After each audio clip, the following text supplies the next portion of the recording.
Welcome to the Atlanta Real Estate Podcast. Our mission is to highlight Atlanta, the lifestyle, the amazing homes, communities, and the exceptional Atlanta real estate agents who make it all happen, so buyers and sellers can make better decisions about where to live and which agent is right for you. I'm your host, Mike Miller, and today I have a very special guest, Rhonda Haran with the Haran Group. And if $1 Million Listing had a franchise in Atlanta, Rhonda would definitely be a main character because she's got that much of a following, and I'm really lucky and fortunate to have her on the show today. Rhonda, welcome to the podcast. Thank you, Mike. It's a pleasure to be here. Yeah, it's really a pleasure to have you. The stars aligned, and I'm really happy about it. Yeah, this is great. Yeah, well, would you like to, give us a little bit of information about yourself? And, I know you're awesome, and the people who pulled strings to make this happen know you're awesome, but just for everyone else. Well, you're very kind. There's certainly lots of great real estate agents in Atlanta, but I've been fortunate to be in this industry and this career for 27, going on 28 years now. It's hard to believe. And I think the best thing about that is I tell my team often that I love it as much as I did year one. And so to do something that long and still be as passionate about it, still love it, still wake up every day excited about what you do is just a tremendous blessing. So it's been a lot of fun, and we've seen a lot of changes over the years. But best of all, we just work with incredible clients, and what better place to sell real estate than Atlanta? Yeah, absolutely. It's a great area, great climate. Amazing lifestyle. Like the homes here are superior to many, many areas of the country. So that's right. What's not to love, right? That's right. So one of the first questions I wanted to ask you, because I'm an appraiser, and as an appraiser, I have to deal with real estate agents, and I didn't realize all of the work that real estate agents actually do. Like I have family that are agents. I didn't realize that they're, answering calls at 7 p.m., trying to get lockbox codes to people so that they can get in and out, dealing with renovators, dealing with pest control. What does your job involve? And what is it that you do that isn't common knowledge? Because I don't think most people realize what agents actually do. My gosh, you're so right, Mike. And it's funny because there have been times over the years where I have sat down and tried to make a list of all the things that we do, and it's just really impossible. One of the exciting things about a career in real estate is no 2 days are ever alike. You have new opportunities and new challenges, and as you become more experienced and you learn how to handle situations, you become more efficient in your processes. But one of the things I talk about with my team is, yes, we do a lot of things behind the scenes that, people will never know about, our clients never know about, the general public certainly doesn't know about. And, but we sort of like it that way because our mission is always to have our clients have an experience that's extraordinary, that's seamless, and that, they're hiring us and they're paying us a fee to just handle it. And so a lot of what we do is just handling it. And, one of the frustrating things is, with the advent of HGTV and all of these TV shows with $1 Million agents and all of these things, they make it look so easy and glamorous and all of these things, and just not a lot of hard work. But there's a lot of hard work that goes on behind the scenes. But, when you love it, it's not work. It's serving the client at the highest level and just getting them to a successful closing. And so, a lot of what we do behind the scenes is averting challenges or landmines, I like to call them. And if our clients never know about them, that's okay. We just want them to have a pleasant experience. Okay. So I understand that. And it involves basically anything and everything that needs to happen, right? Right. Yeah. And you do, you have to wear a lot of different hats. One of the things you and I talked about before the show was just, like the difference between the listing side and the buyer side. We're representing a seller, and there's a certain number of tasks and certain skill sets that go along with that. Mm-hmm. And representing the buyer. There's certainly, some crossover in terms of negotiating skills and whatnot, but it's a completely different skill set and a completely different set of tasks. And so over the years, you just learn and develop those. But yes, there are many things, I wish I could just think of a few off the top of my head, but, you think about the stages of the home buying and selling process. On the listing side, you have, the preparation for market, and we'll talk more about that, preparing the home for sale. Mm-hmm. And everything that goes along with that. You have the pricing strategy. So being able to, everybody has data at their fingertips, as you know, but being able to interpret that data and how it applies to that particular home and come up with a pricing strategy to look at historical data, current data, and then oftentimes projecting, where are we headed? You do that as an appraiser, right? Like what do we think this is going to look like 30 to 60 days from now? So there's the pricing strategy. There's the marketing phase. So knowing how to market well and have a comprehensive marketing strategy. There's the negotiating stage. So once you have an offer, being a strong negotiator, being a strong advocate for our clients. And, it's interesting in the real estate industry, I think it's very unique in a lot of ways. And one of the ways is we're typically negotiating with, if you're on the listing side, you're negotiating with a buyer's agent who you may or may not have had a transaction with before. You may again in the future. So it's friendly fire, I like to say. We're representing our clients well, but we are collaborative. We want everybody to reach the same goal. So there's that negotiating aspect of it. And then the contract to closing phase, which that's probably the phase of the real estate transaction that most consumers, general public, don't realize the amount of work that goes into it.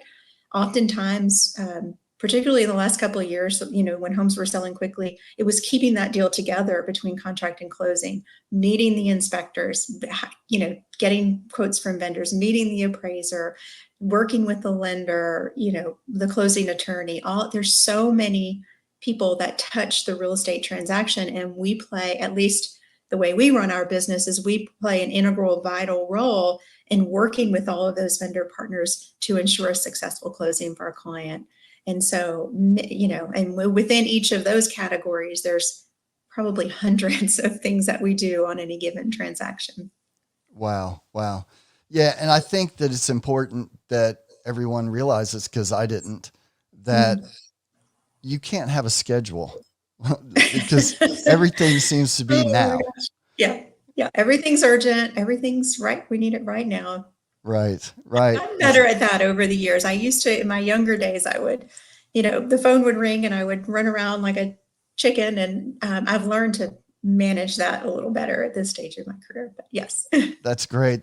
Well, do you feel like that's a secret of your success, or what is it that, like if you know what your secret sauce is for the success that you've achieved in real estate, what do you think it is?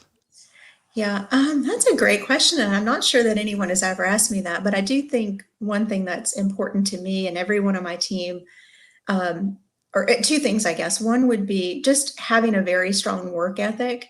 And the second would be just a strong innate desire to serve people. We sell houses, but really we're in the service business. We're in the business of serving people. And one of the greatest times in their lives of need in terms of having a true professional represent them on their, their home purchase or home sale. And you do have to love it. Talking about you mentioned the schedule, and there was a period of time in my career when I was a managing broker and I managed an office of probably 55 agents. And I would frequently have people come in who were interested in a career in real estate. And one of the first questions I would ask them is, well, why real estate? Why do you want to get into real estate?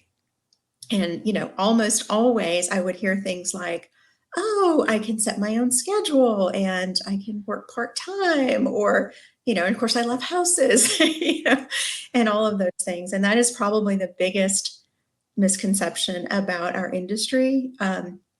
I can assure you, I have for 27 years worked more than 40 hours a week, after week. So it's not, this is not something, particularly in this day and age, that you can do part-time.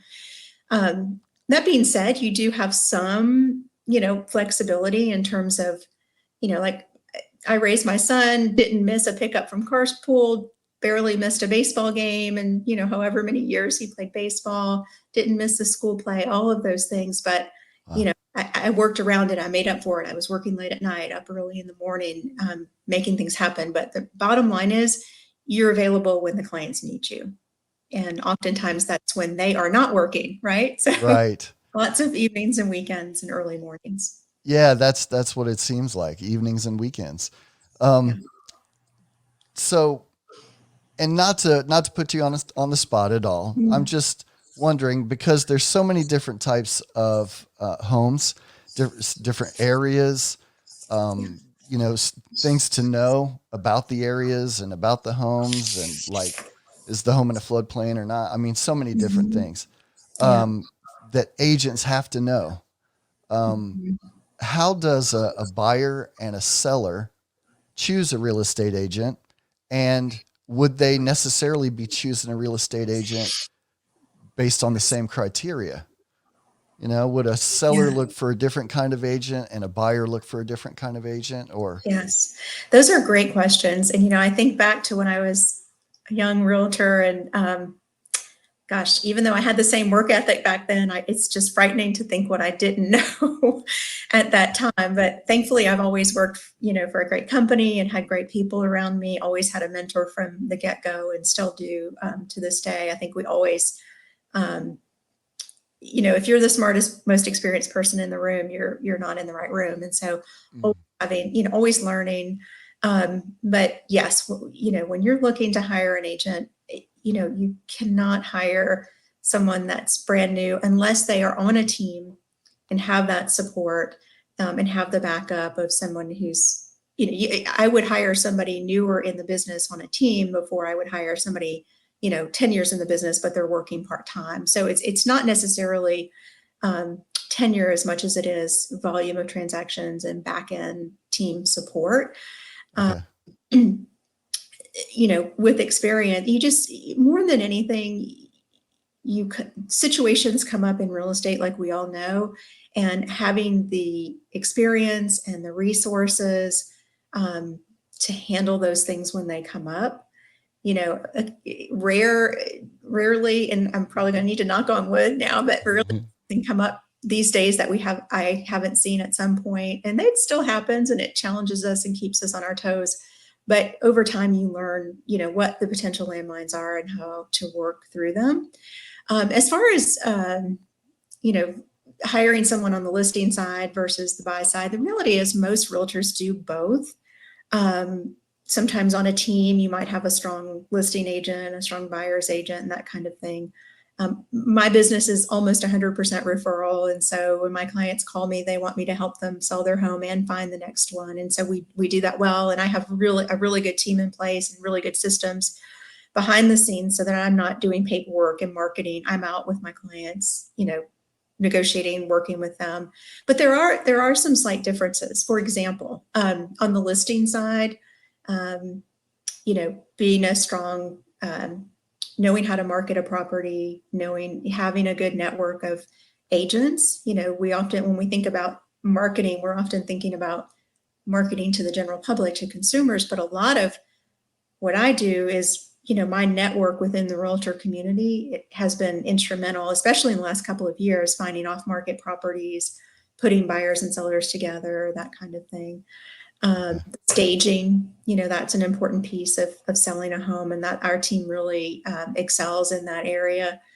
And then on the buy side, it's, having the patience to oftentimes walk people through the buying process. Sometimes, well, more often than not, myself included, when you start out as a buyer, you have one idea in mind of what you're looking for. And then through the process of education about the market, that can change. And lots of patience with our buyers for sure. Okay. Yeah. Um, I guess you'd have to, but also you have to look at the times are changing, right? Or the Mhm. current Mhm. market that you're facing. Yes. And we know that interest rates have been rising and they're coming back a little bit. And, Mhm. but it just makes me wonder, I have several questions around, the market.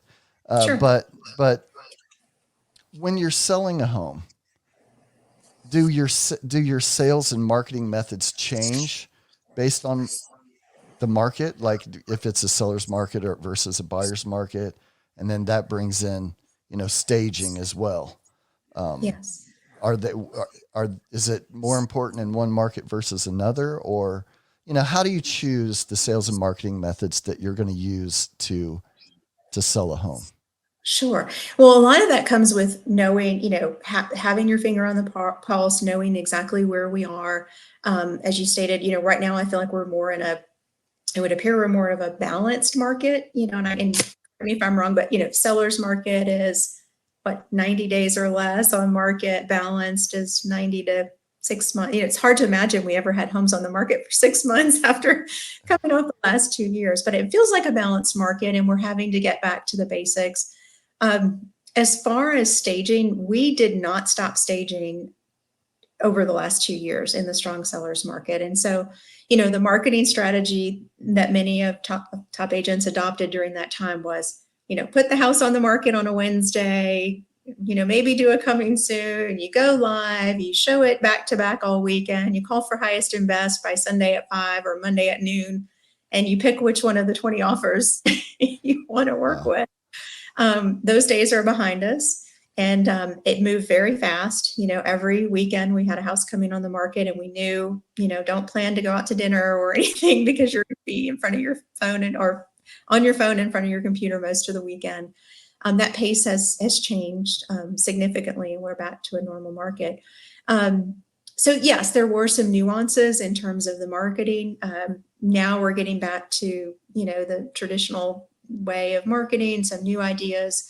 But as far as the staging, again, we never stopped staging. I felt very strongly that you never do you want, if we believe, and we do, that staging has an impact on the days on market and the ultimate sales price, then why would we not do that? And I know a lot of agents stopped. I mean, it was just so frustrating to see, I get those email alerts every day of new homes popping up on the markets that I work in, and just, the condition of some of the homes, and, didn't even bother to pick up the dirty laundry off the floor.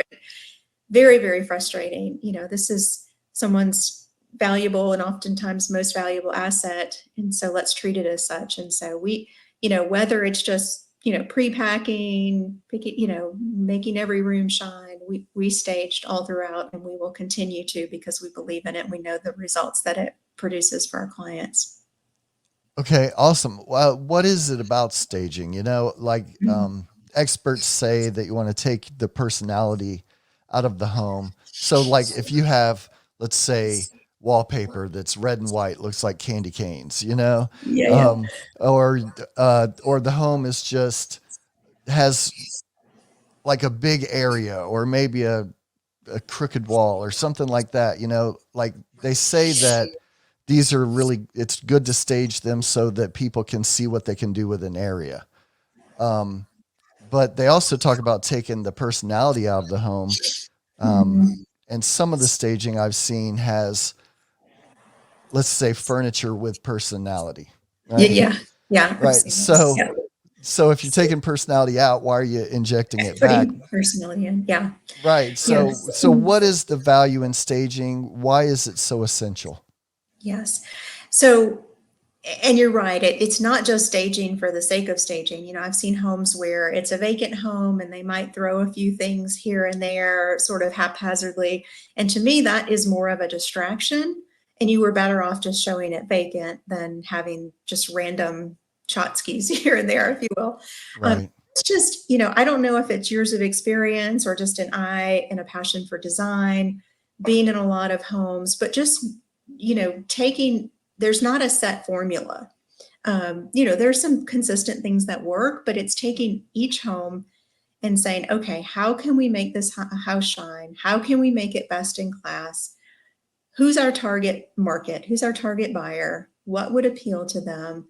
And then acting accordingly. And so we have different types of staging. And so, as you mentioned, there's a vacant home. So with a vacant home, we would look at it and say, okay, is this home better off being shown vacant, a blank slate, a clean palette that the prospective buyer can, see themselves in? If the home is very clean, newer, modern, or just, very neutral, if you will, many times that's a good choice, as long as it's not sitting on the market a long time, or hasn't been on the market for a long time previously. But sometimes if, the home itself is not really, leaves a little bit to be desired, maybe it needs some renovations and the seller doesn't have the desire or wherewithal to do any kind of renovations, that's where some really nice staging can come into play. And oftentimes what we'll do is, we'll stage the main areas, living room, dining room, master bedroom, and then the secondary bedrooms leave vacant. But it's very minimal. It's with a style that appeals to a wide variety of buyers, very simple, nothing too crazy, kind of, just soft colors, neutral colors, mainstream. And then from there, if some houses, if they need something added, maybe, they don't have a lot of furnishings or accessories. So we go through room by room and say, okay, if we add a mirror here or a floral here or something, how can we add some life to this room? And so we have a staging supply. And so we have things that we can bring in, and that's part of the service that we add to our sellers. And then we have the families who have been in their homes for 20, 30 years, raised a family, they have stuff everywhere. And so in those cases, it's going through room by room and having them do a pre-packing list where they go through and start, paring down personal photos, accessories, that kind of thing. And then we come in and put the final touches. So every home is different. It's not a cookie cutter, one size fits all. It's true knowing the market, knowing buyer behavior, and knowing how can we make that house shine so that our client gets the most amount of money in the least amount of time. Wow. Okay. And it sounds like you do basically everything. Like, so, you know what I mean? Like, Yeah. if the condition of the home isn't up to par, it sounds like you will help get it up to par and then make it so that people can see themselves living in the home, buyers as they come through. Yes. Is that how you would characterize your role? Yes. I mean, rarely do we go in and encourage our sellers to, do extensive, expensive renovations. Okay. It's more of, and that's a and that's where, it's a partnership between us and our client of, okay, what's your goal? Where are we trying to get price wise? And sometimes it's like, we could go to market like this and we can achieve X. But if we were to paint and, remove the carpet and put hardwoods and stage, we might get X. Many times, as you know, it's not a dollar for dollar return, but like I said, that's a conversation we have with each client. We consult, we discuss, we talk about their goals, and we figure out the best way to get there. Paint and flooring go a long way in just about any home. Yeah, they do. Like as an appraiser, we're looking at, deferred maintenance. So is the home, is there rot? Is the carpet in really bad shape? That kind of stuff. Yes. Yeah. So And I'm sure. Go ahead. Well, buyers are, they're becoming discriminating again. It's no more, okay, it has 4 walls and a roof, we'll take it, take our money. Right. If they see dirty carpet or, wood rot on the windows as soon as they walk out to the front door, then their mind immediately starts going to, this home is not well cared for. What else is wrong? Mm-hmm. We really want to address those things up front. I mean, it could be simple as adding pine straw and taking care of the landscaping, or flowers at the front door. Buyers generally can take those things in and put higher dollar numbers than are really there. They may choose either not to make an offer at all, or if they do, they're discounting it significantly more than what the cost would be to actually tackle those things before going to market. Okay. Yeah, that's an important point, because you want to get I'm assuming as a seller, you want to get as much money out of the home as you can, right? Sure. Right. Yeah. Okay. Well, and that kind of leads into a question I had about emotional attachment. And I understand that when people raise their families in a home or they've lived in a home for a while, they become attached to it. It's 100% perfectly normal. Mm-hmm. But I've recently encountered a lady who, she raised her family in the home. She wants someone who will come in and raise a family in that home. And she's turned down two offers from investors, um, because she has a ideal buyer in mind. But that makes it hard I think it makes it hard for the real estate agent, but past the real estate agent, for the homeowner themselves, the seller themselves, they're looking for, it seems like a needle in a haystack. And I just wonder, well, right at this time, it seems like a needle in a haystack. But I just wonder, what should a seller be thinking, right? Yes. Should they care about the buyer of the home, or should they just want to sell it? Yes. Well, I know that scenario you're talking about very well, and we've encountered that many times over the years. And it's, and that's the thing about real estate, selling homes. We have the term house and home, and I always tend to use home because it is our home, and it's a very important financial transaction, but it's also our home. So I completely understand the sentiment. I also understand the sentiment that we all think ours is the best, but this is where hiring the right person comes into play. When you're interviewing someone to market and sell your home, it needs to be someone that you trust that when they tell you something that you're going to listen. I've been so fortunate over the years to work with just some incredible clients, many who are, very successful in their career and life. And one of the nicest things is that they trust me. They hire me. They know that I'm going to tell them the truth. They know that I'm going to steer them in the right direction. And while it's a partnership, they're going to defer to me on these decisions, or at least the information that I provide. And so, short answer is we really can't be concerned about who the ultimate person is that buys your home. While it's a nice idea to think about, the next family carrying on the same traditions that you did in the home, it's just not reality. And so the best opportunity for the best sale, the best price and terms, is to prepare the home and open the home to the open market and let the market decide who the right buyer is. Mm-hmm. The other thing I would say, and this would just go off on a whole nother conversation, but it's important to note, since you asked, we do have fair housing laws. And so we have to be very careful going down the road of, oh, I only want to sell to fill in the blank. Even family, that's a protected class. And so we have to be very careful with even having those conversations, much less setting those parameters around your home sale. Yeah, that's true. I'll bet. Um, to me, I just see it as a transaction, but that's me. I'm transactional and I'm a male. So You're a guy, yeah. yeah, exactly. I'm just in it for the Show me money. the money. Yeah, exactly. Exactly. Um, and moving to back to the current market, um, Mhm. with interest rates rising and mortgages rising, unless you're, uh, now there are some new home builders who are holding the interest rates low because they're the bank, they have the money. Um, but what do you think about the market currently in Atlanta? And do you think that um, now's a good time to buy, or should we wait till 2023? Yeah. Is it really truly always a good time to buy if you're going to live in the home for a long time? Yes.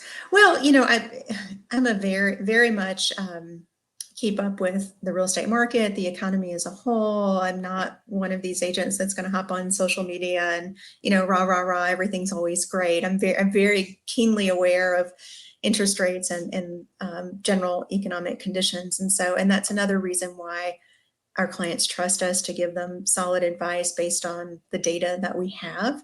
But there again, I go back to, it's not just a financial transaction, it's your home. And so the reason why, people buy or sell have so much more to do than just what the interest rates are today, right? I mean, when Mm-hmm. our first home we purchased at 7%, And then we refinanced at 6 and we thought that we better jump on it because it'll never be this low again. Well, here we are. And I think, they were so artificially low for so long in such an extended period of time that now that's become the benchmark. And we knew that would happen. And here we are.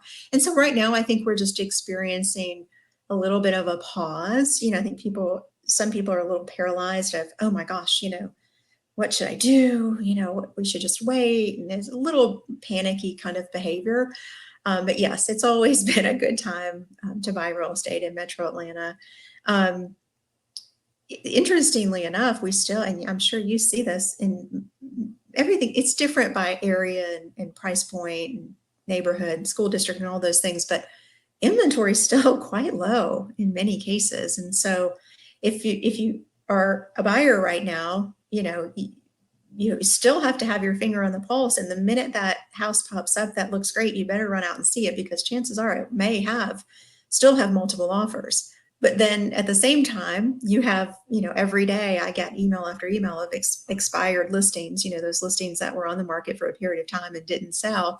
And I think that's a product of, we're on the back end of people putting their houses on the market at, call it March 2022 pricing, putting them on the market in July, August, September at prices that were inflated, not doing the staging, not doing the deferred maintenance stuff, just sticking it out there thinking it would be fine.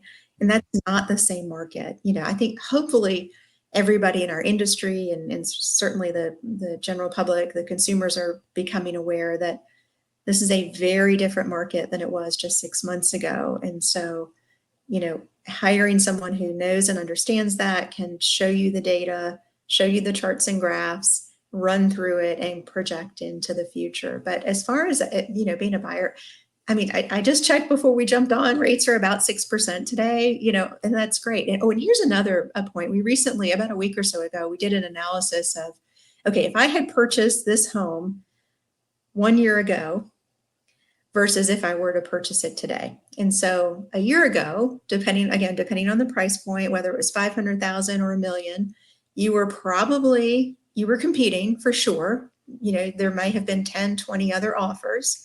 You had to pay $50,000 to $100,000 over the already inflated asking price to win the bid, so to speak. And yeah, you may have gotten your 3 or 3.5% interest rate, but you were paying a lot more. Now that same $500,000 home may go under contract for, $490,000. The $1 million home may go under contract for, depending on where, if it's priced right in the beginning, but there's going to likely be some negotiation. And really at the end of the day, the real numbers are not that much different in our market. So, and who's to say where prices will go from here? And Mike, maybe you have a crystal ball or some special insider appraiser's analysis of where we're going to be next year at this time. But chances are rates will go up. I don't know that prices will drop significantly. There are too many factors at play. But what we do know historically in North Metro Atlanta, home prices, they would steadily appreciate 3 to 5% a year, with the exception of the 2007, 2008 bust and, all of that. But we generally have not, nice, steady, low appreciation. Rarely do we have big jumps or big drops, with the exception of 2008. And then of course, 2021 and 2022, which was driven by low inventory because of COVID. Okay. So I don't see any reason to wait. If you truly are ready to make your next move, I mean, certainly if you're renting, why would you pay somebody else's mortgage? Right. 6% is still great. We can get you a home regardless of the price point. So stop renting. That's ridiculous. Let's get you in a home, start building generational wealth. And then, as far as prices, correct me if I'm wrong, but I don't know that we have good data to suggest where prices will be a year from now. Yeah, no, we don't have. I haven't seen it anyway. And that's why I wanted to ask you, because you've seen so much. You've been in the industry and have so much experience in it. And so you've seen good times and bad times. And that's why I really wanted to ask you for your experience and your thoughts. because to me, I think exactly what you said. If the home, so if the home is selling for 500,000 and it appraises for 500,000, but your offer is 600, you have to come up with $100,000 somewhere. And Right. you don't have to do that now, you know? Mhm. So Yep. the $300-400 more maybe a month of mortgage, it doesn't offset the $100,000 that you had to come up with, I guess Yeah. is what I'm Buy trying an to say. espresso machine and stop going to Starbucks. I mean, simple life changes that make up the difference. Right, exactly. Mhm. Um, well, so how can people get a hold of you, and what are the markets that you serve in Atlanta, so that people can get in contact with you if they're in that area and they're wanting to buy or sell their homes. Sure. Well, thank you, Mike. Well, like I said, I've been doing it for so long that we cover, I'll call it North Atlanta. So Buckhead North, so Buckhead, Sandy Springs, Brookhaven. Primarily, our office is in downtown Alpharetta. And so that's Okay. base. That's where I live. We have a strong presence in Alpharetta, Milton, Johns Creek, Cumming, Swanee, kind of that northwest corridor of Gwinnett. We work some in Cherokee, and I do have a team, and so we really have coverage all over Metro Atlanta. But those are primarily where my clients are. I call it that northern arc, so to speak. Okay. Okay. Yep. And as far as how to reach us, my website is rhonda-haran.com.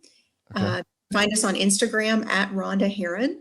And then my email address, I'm with Ansley Real Estate, and my email is rhonda@ansleyre.com. Fantastic. I'm going to also put your contact information in the show notes and Thank you. in the description on YouTube. Absolutely. And Rhonda, thank you so much for being a part of this podcast and coming on. It's really a blessing, and I really appreciate it. Oh, it's been my pleasure, Mike. I really appreciate it. And just best of luck to you. It's great things that you're doing. And I look forward to hearing from the rest of the great people you interview. This is great. Oh, thank you. Well, thanks everyone for watching. We'll see you in the next one.